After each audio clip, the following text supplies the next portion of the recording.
आज का टॉपिक हमारा जो है वो स्पेट्रोस्कोपस है, ठीक है। सॉरी, स्पेट्रोकोकस है। तो स्पेट्रोकोकस क्या है? ये भी बैक्टीरियल जीन से ही है, ठीक। मतलब ये भी डोमिनेंट कहाँ से करता है? बैक्टीरियल से करता है। It is also a bacteria. जैसे कि अभी तक हम प्रीवियस से कितना पढ़े हैं? बैसिलस हमने पढ़ा, हमने लैक्टो बैसिलस पढ़ा, उसके बाद फिर हमने लैक्टो नॉन स्टॉक पढ़ा, उसके बाद फिर ल्यूको नॉन स्टॉक पढ़ा। अब हम क्या कर रहे हैं? हम स्पेट्रोकोकस पढ़ रहे हैं, ठीक। तो ये भी आपका बैक्टीरियल से ही है। इसकी काफ़ी चीज़ें जैसे कि स्पेट्रोकोकस से ही आप समझते होंगे। फिर काफ़ी चीज़ों में जैसे कि हार्मफुल भी एस्पेक्ट्स हैं इसके और यूज़फुल भी हैं। तो हार्मफुल जैसे कि टीथ डिके उके का काम हुआ, तो ये स्पेट्रोकोकस से होता है, ठीक। अगर हम इसका देखें तो इसकी फैमिली क्या है? इसकी फैमिली है स्पेट्रोसेसी और जीनस है स्पेट्रोकोकस। ये हमेशा एक कॉलोनी में प्रेजेंट रहता है, ठीक। और अगर ये इसका जो साइज होता है वो कैसा होता है? तो इसका जो शेप होता है स्फेरिकल होता है। स्फेरिकल शेप, जैसे कि स्फेरिकल जैसे बॉल देखते हैं हम लोग, तो उसी तरह का इसका शेप होता है। ये भी ग्राम पॉजिटिव बैक्टीरिया है। जैसे कि प्रीवियस जितने भी बैक्टीरिया हमने पढ़े तो वो ग्राम पॉजिटिव थे, तो ये भी ग्राम पॉजिटिव बैक्टीरिया है। ओके। उसके बाद यूजली किसमें पाया जाता है? चेन में और कॉलोनी में पाया जाता है। स्पेट्रोकोकस के कई सारे डिफरेंट टाइप्स होते हैं। उन टाइप्स के हिसाब से हम मतलब हमको पता चलता है कि कौन से टाइप ज़्यादा इम्पोर्टेंट है और इसका किनका क्या कहाँ यूज़ होता है। जैसे कि अगर बात करें स्पेट्रोकोकस थर्मोफिलस, तो स्पेट्रोकोकस जो थर्मोफिलस होता है उसके काफ़ी सारे एक्सपेक्ट्स हैं, यूजफुल एक्सपेक्ट्स हैं, ठीक। फिर हम बात करें मेन चीज़ तो देखेंगे कि नॉन मोटाइल बैक्टीरिया है। मतलब ये जो बैक्टीरिया है ये एक जगह से दूसरी जगह मूव नहीं करता ड्यू टू एब्सेंस ऑफ फ्लैजेलास। इसमें फ्लैजेला जो होते हैं वो प्रेजेंट नहीं होते हैं, इस वजह से ये नॉन मोटाइल बैक्टीरिया है। ओके। और फिर ये क्या है? ये एनारोबिक बैक्टीरिया है। Anaerobic mean it doesn't need oxygen. साथ ही साथ ये आपका फैकल्टेटिव पैरासाइट है। मतलब कि किसी जगह पे किसी चीज पे जाके रुक जाता है और उस चीज होता है। पैरासाइट का काम ही यही होता है कि किसी भी चीज पे जाके रुकना, मतलब अपने होस्ट पे जाके रुकना और उससे फूड लेना, ठीक। उसके बाद ये आपके कहाँ कहाँ पाया जाता है? तो ये आपके माउथ में, इंटेस्टाइन में, चाहे वो ह्यूमन हो चाहे वो एनिमल हो, उनके माउथ में, इंटेस्टाइन में, इन सब जगह पाया जाता है। व्हाट? जी, ठीक। माउथ में कहाँ? माउथ में जैसे कि अगर आप देखो इस तरह से, जैसे कि आपका माउथ है, ठीक है, सपोज करो माउथ है, तो जहाँ पे आपका ये टंग, ये समझिए टंग है और टंग के जो ऊपर वाला पार्ट है जिधर टीथ से होते हैं, ठीक, एकदम लास्ट वाला जो मुकस होता है जिसको मसगूर कहते हैं, तो वहां पे काफी वाइट वाइट कभी कभी ऐसे से हो जाता है, ऐसे प्रॉब्लम। तो वो क्या प्रॉब्लम होती है? वो स्पेट्रोकोकस की वजह से प्रॉब्लम क्रिएट होती है। फिर आपके जो दांत खराब होते हैं, ठीक, जो होता है ना कि टूथ कैविटी हो गई या फिर टूथ डिके हो रहा है, तो किसकी वजह से होता है? स्पेट्रोकोकस की वजह से होता है। ओके। इंटेस्टाइन में प्रॉब्लम, इंटेस्टाइन में प्रॉब्लम कैसी होती है कि जो आपका इंटेस्टाइन होता है, ठीक है, इस तरह से जो आपका इंटेस्टाइन होता है, तो इधर साइड साइड इसमें प्रॉब्लम क्रिएट होने लगती है, ठीक। तो वो इंटेस्टाइनल प्रॉब्लम होती है, वहां पे वो प्रेजेंट होता है और डिसीज कॉज करता है। जी, गैंग्रीवियस। उसके बाद फिर और क्या चीज है? तो ये इंडोस्पोरस है। अभी तक इंडोस्पोर, तो इंडोस्पोर अभी तक हमने देखा था कि बैसिलस जो है वो इंडोस्पोर है।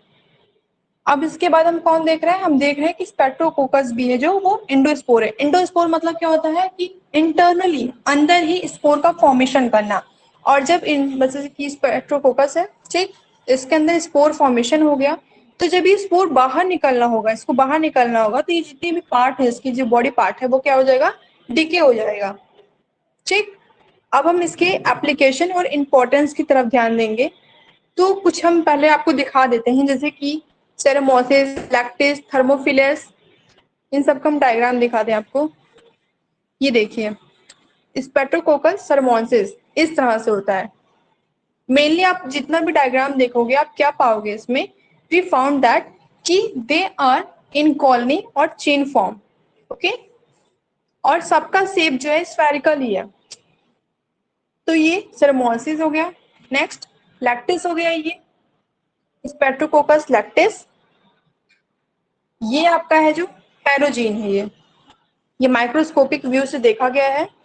बिना माइक्रोस्कोपिक व्यू से देखो तो इस तरह से दिखता है ये, ठीक है।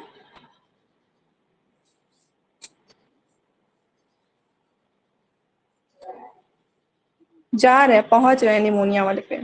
और वहां पे एन एन से नहीं होता, पी होता है, पी एन होता है, पी साइलेंट होता है।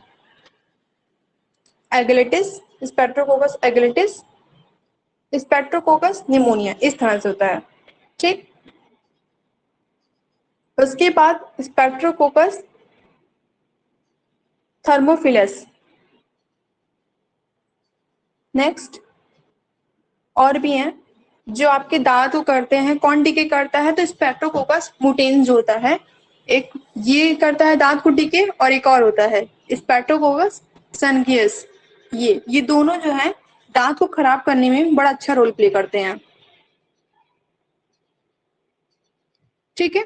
एक बार फिर से सारा एक बार व्यू लेते हैं। तो थर्मोफिलस इस तरह से दिखता है, निमोनिया इस तरह से दिखता है स्पेट्रोकोकस। उसके बाद स्पेट्रोकोकस एलेगेटिस इस तरह से दिखता है, इसका ऐसा शेप होता है। ये थोड़ा सा क्या है, तो आप ये देखो अभी तक हम देख रहे हैं लगातार सब ऐसे ऐसे हैं, एक साथ थोड़ा तो दो दो जॉइन है, लेकिन ये सबसे अलग एकदम अलग अलग बॉल टाइप में बना हुआ है। ये भी पैरोजिन भी इसी तरह से है, जो आपका ये वाला है एल्गेटिस है। उसके बाद पैरोजिन माइक्रोस्कोपिक व्यू से देखिए तो इस तरह से दिखता है, देखिए चेन फॉर्म है, ठीक। फिर लैक्टिस इस तरह से दिखता है, ये थोड़ा सा रफी टाइप में। और सेरेमोनिस, आप जितने भी इन सब दिखा रहे हैं ना, तो थोड़ा सा क्या करना, कुछ कुछ इंपॉर्टेंट है जिनका हम थोड़ा सा ज्यादा इंपॉर्टेंट पढ़ेंगे, तो दो तीन डायग्राम आप बना लेना। नाउ सेरेमोसिस और लैक्टिस हम देखें, तो ये किस लिए यूज किया जाता है, इसको हम चीज प्रोडक्शन, चीज पनीर बनाने में, पनीर का उत्पादन जब करते हैं, तो जब पनीर बनाते हैं तो उस समय क्या करते हैं, हम सेरेमोसिस और लैक्टिस का यूज करते हैं। थर्मोफिलस को किस लिए यूज किया जाता है, तो एक अलग स्पेशल तरह की चीज और मतलब पनीर और दही बनाने में, योगर्ट्स बनाने में यूज करते हैं। और अगर हम बात करें स्पेक्ट्रोकोकस किसके साथ, लैक्टोबैसिलस के साथ, क्या फ्रेगमेंट करता है, वो फ्रेगमेंट करता है लैक्टोज को, ठीक। लैक्टोज मतलब lactose where is present, it is present in milk. Milk को किस में करता है, इनटू लैक्टिक एसिड में, ठीक। जब ये स्पेक्ट्रोकोकस लैक्टोबैसिलस के साथ मिलता है, तो ये मिल्क के जो लैक्टोज है उसको लैक्टिक एसिड में कन्वर्ट कर देता है। ये जो लैक्टिक एसिड होता है, इसकी वैल्यू जो होती है, जब ये लैक्टिक एसिड कन्वर्ट हो जाता है, तो इसकी पीएच हमारा जो होता है मेन नॉर्मल पीएच, न्यूट्रल सबको पता है कि 7 होता है, तो 7 से ये कम कर देता है इसका पीएच, इसलिए एसिड फॉर्म हो जाता है। लो पीएच होता है और एंजाइम जो होती हैं वो एक्टिव होती हैं, जिसकी वजह से क्या होता है, मिल्क प्रोटीन जो है वो क्या हो जाता है, इकट्ठा हो जाता है और दही बन जाती है, ठीक। जितने भी मिल्क, क्योंकि देखो कहा जाता है अक्सर कि दूध ना पियो चलेगा लेकिन दही खाना चाहिए। क्यों, क्योंकि मतलब जो दूध होता है वो तो आपका लिक्विड फॉर्म है, लेकिन जब वो दही बनता है तो उसमें काफी एंजाइम्स, साथ ही साथ आपका जितना प्रोटीन होता है सब एक मतलब क्या हो जाता है, कॉन्गुलेट हो जाता है, तो इकट्ठा हो जाता है, ठीक।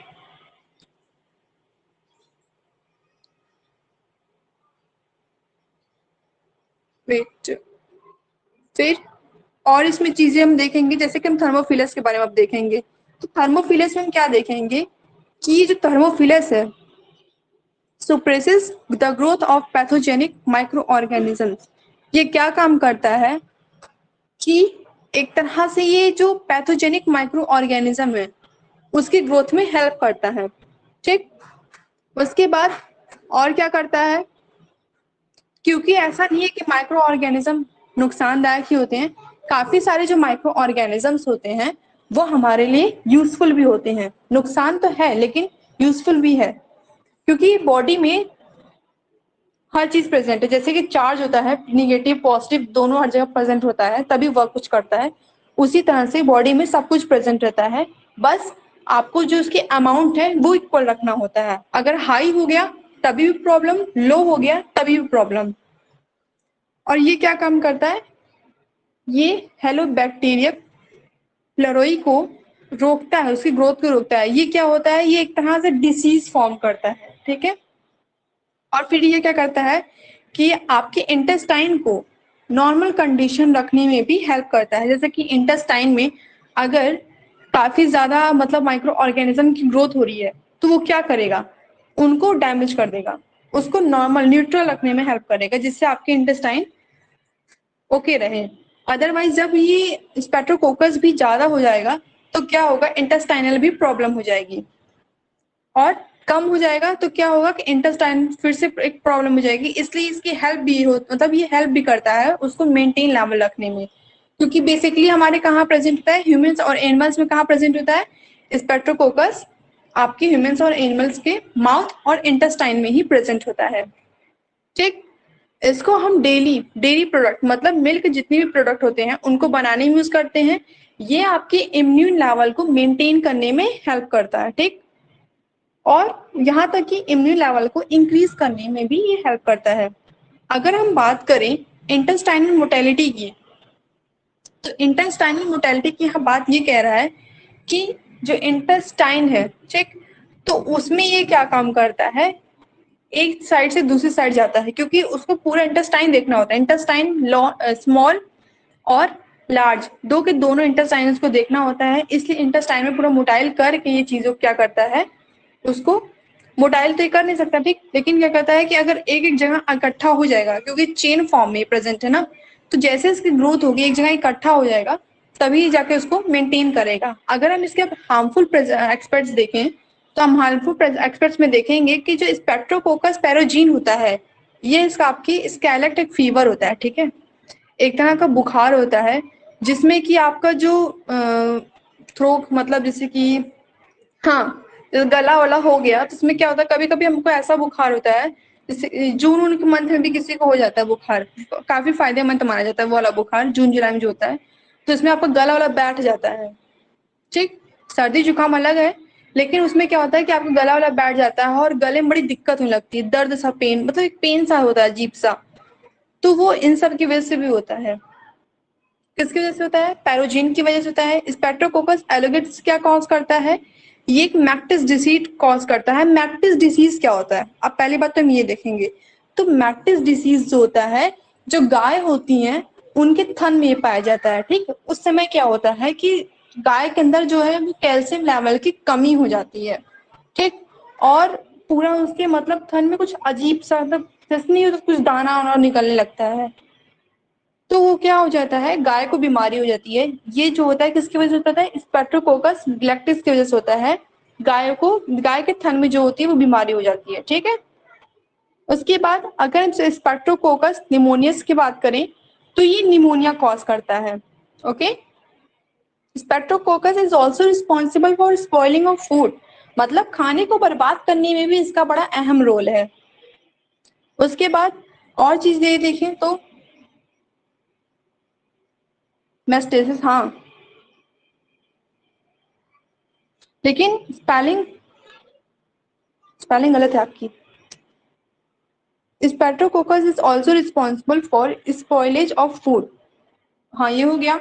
उसके बाद स्पेट्रोकोकस स्पीसीज ऑफ स्पेट्रोकोक पैथोजेनिक जो स्पीसीज होते हैं स्पेट्रोकोकस की वो क्या क्या फॉर्म करती है, hemolysis in blood forming toxin, मतलब हमें पता है कि हीमोग्लोबिन जो होता है it is present in our blood, तो वो क्या कम कर देता है, क्या कर देता है ये स्पेट्रोकोकस पैथोजीन मिलके कि इसका जो स्पीसीज होता है पैथोजीन वाला वो हमारे ब्लड के जो हीमोग्लोबिन होते हैं उनको टॉक्सिक बदलने लगता है, मतलब जहर, टॉक्सिक मतलब पॉइजन ही होता है, तो क्या होता है टॉक्सिक फॉर्म में बदलने लगता है जिसकी वजह से आपको हिमोलाइसिस की प्रॉब्लम हो जाती है। फिर चीन और क्या क्या करता है, तो नेफ्रिट्स कर देता है, किडनी डिसीज मतलब ये जो है गोल कोलमोलिकुलर नेफ्रिट्स क्या होता है, ये एक तरह का डिसीज होता है। जैसे कि अगर आप किडनी का देखो तो किडनी हमारी कुछ इस तरह से होती है ना, किड इस तरह से रहता है, ठीक।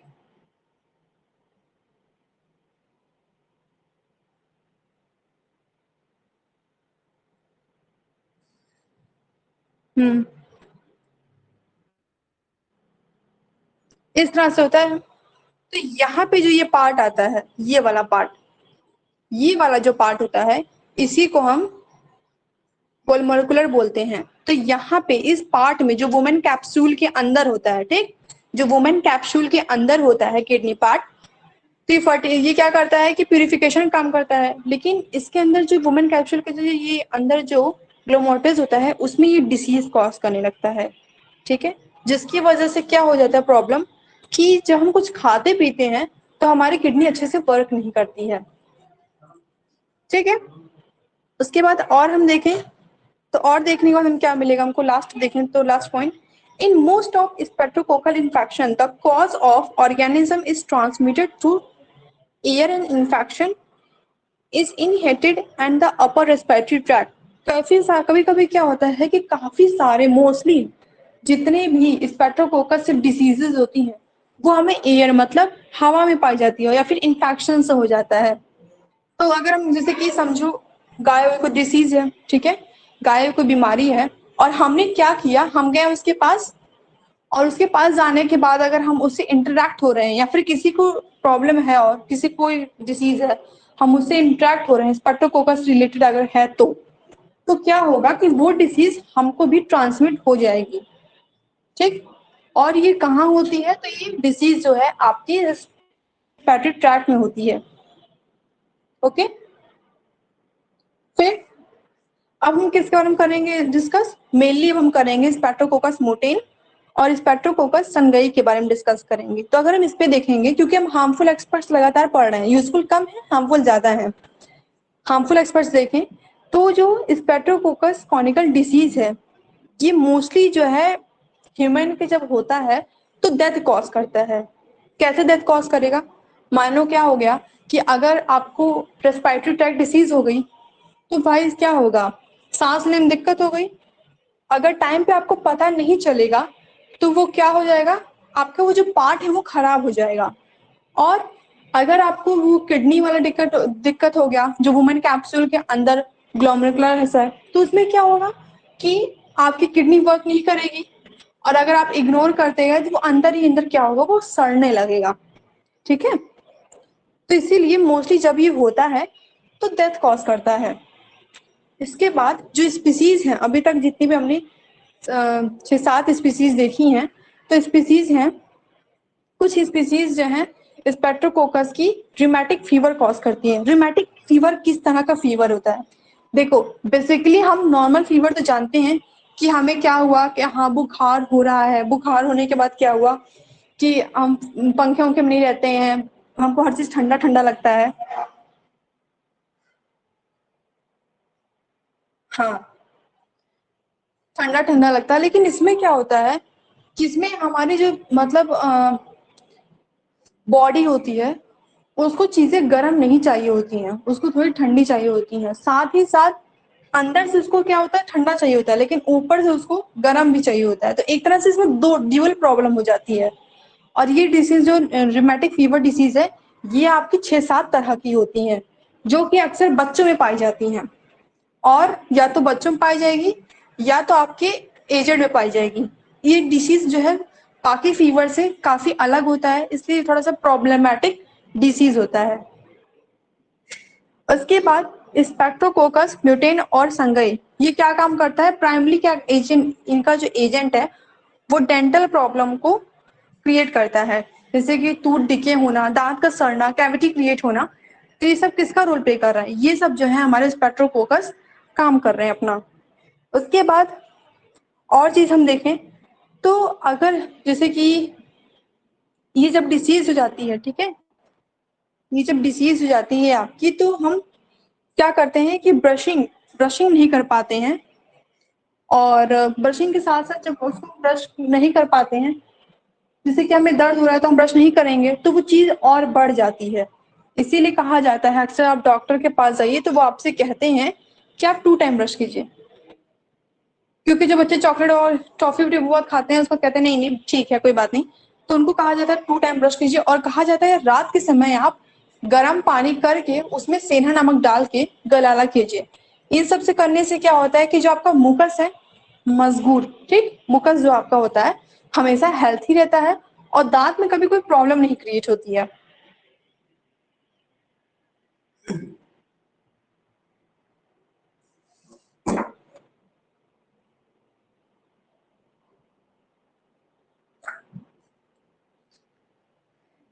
एंटर इमूवल से दांतों में क्या होता है? तो एंटर इमूवल से नॉर्मल आपका दांत जो साइड का जो होता है, मतलब जो जैसे कि दांत होता है, ठीक, तो यहाँ का लेयर है वो खराब होना शुरू होता है ऐसे साइड साइड वाले में।